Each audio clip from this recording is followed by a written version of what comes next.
Hi adventurous people, it's me Froze, and for this video guys is I will be cooking some kind of Korean noodles. Kaya naman tara, samahan niyo ako! So mga adventurous people, it's Saturday nga pala ngayon and it's my day off. Time check, it's now 2:30 PM and it's really kind of late lunch na. Nag-iisip ako kanina kung ano yung pwede kong kainin and pwede kong lutuin na meron ako dito sa bahay. Good thing kasi naalala ko na kahapon nga pala is dumaan ako sa may grocery. Bumili ako ng isang Korean noodles and gusto ko siyang itry. And this is guys, what I have here. Yung isang Nongshim brand. This one. So yan. Closer look tayo guys. And this is a Nongshim brand, a Chapaghetti. It's actually a Korean black spaghetti with roasted changjang sauce. So ito siya guys. So yan yung lulutuin ko for lunch today. Kaya ko din siya binili guys because it's on discount. Naka-on sale siya. And it's only 1.95 dirhams per pack. So diba sobrang napakamura niya. So, syempre, kumuha lang din ako ng isang pack kasi gusto ko muna siyang itry kung masarap ba siya or hindi. Kasi syempre, if bibili ako ng madami, baka hindi ko siya magustuhan. To start with sa ating pagluluto for today's video is nag-ready na ako dito ng ating cooking pot. And also, iti-check muna natin yung procedures kung paano natin siya lulutuin.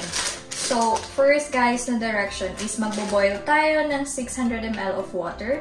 And then, i-add natin yung noodles and flakes. And then, i-cook lang daw natin siya for 5 minutes. And then, remove from heat and strain the noodles. But, keep approximately 4 tablespoons of water. And then, yung last step is add the soup, powder, and seasoning oil. And then, mixed well and serve. So, ganun lang kadali guys ang pagluluto. So, ano pang hinihintay natin? Let's start! So guys, andito na nga siya and ready na yung ating cooking pot and nilagyan ko na din siya ng 600 ml water. And ngayon is iboboil muna natin siya before natin i-add yung noodles and yung flakes. And while waiting na maboil yung ating water is i-check na natin yung laman guys. And this is what's inside. Meron nga siya ditong soup base. So ito yung soup guys na ilalagay natin later. And also, meron din siya, ito yung flakes na ilalagay natin together with the noodles. And then also, meron tayo ditong vegetable oil. So, ito din yung pang-last na ilalagay natin. And also, yung ating noodles. So, ito guys, yung noodles. So, malaki pa ang klase ng noodles. So, yan. So, we will just wait until na maboil siya and then proceed natin yung next step. After waiting for a few minutes is nag-boil na nga yung ating water and i-start na natin na i-add yung ating noodles. So, balihin natin ko lang guys ng ilang part para naman hindi siya masyadong mahaba yung noodles natin. And then together with the noodles is ilalagay natin yung flakes. And then mix natin guys. So, let's just wait after a few minutes na naman until na mag-cook na talaga yung ating noodles. So, i-check natin guys kasi baka na-overcook na yung ating noodles. So, make sure na lagi natin siyang i-check time to time. So, let's wait more minutes guys. I-check na naman natin yung ating noodles and I think okay na siya guys and it's already fully cooked. Well, actually guys, as per sa direction is lulutuin nyo lang daw siya ng 5 minutes. But then, yung sa case ko is 5 minutes is not enough. So, depende sa inyo guys kung ilang minutes siya iluluto. So, for me, this is enough. And now, i-drain na natin yung water. This one, time for draining. So, here it is.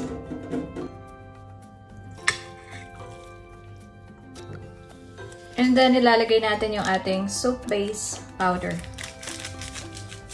So, spread out lang natin siya all over. Next naman is yung ating vegetable oil. And this is how it looks, guys. And then, i-mix natin siya.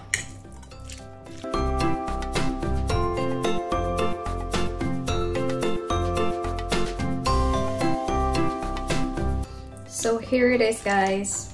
this is how it looks now. So, tingnan nyo naman. Talagang sobrang creamy and naging chapageri na talaga siya, guys.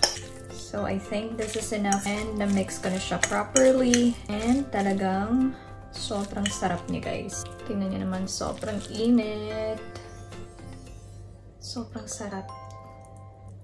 Nakakatakam tingnan, guys, yung aking chapageri for lunch. So guys, I'm back and finally natapos na din yung aking niluluto na chapageri and this is how it looks, guys. Tingnan nyo naman, sobrang sarap and it's really cooked well. Tingnan nyo naman, guys, closer look. So sino ba naman ang hindi matatakam sa chapageri na to, guys?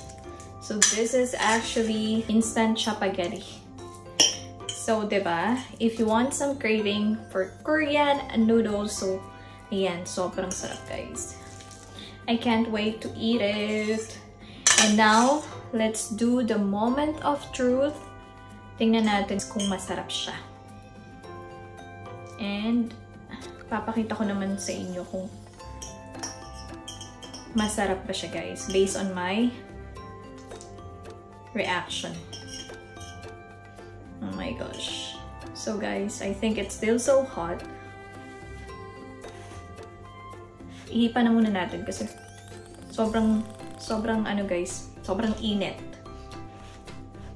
So this is the moment of truth. This is my first bite, guys. And here we go.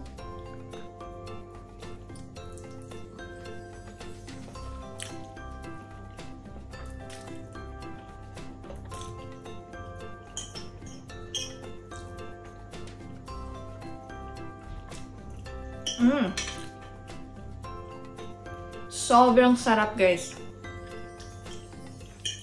I must try talaga.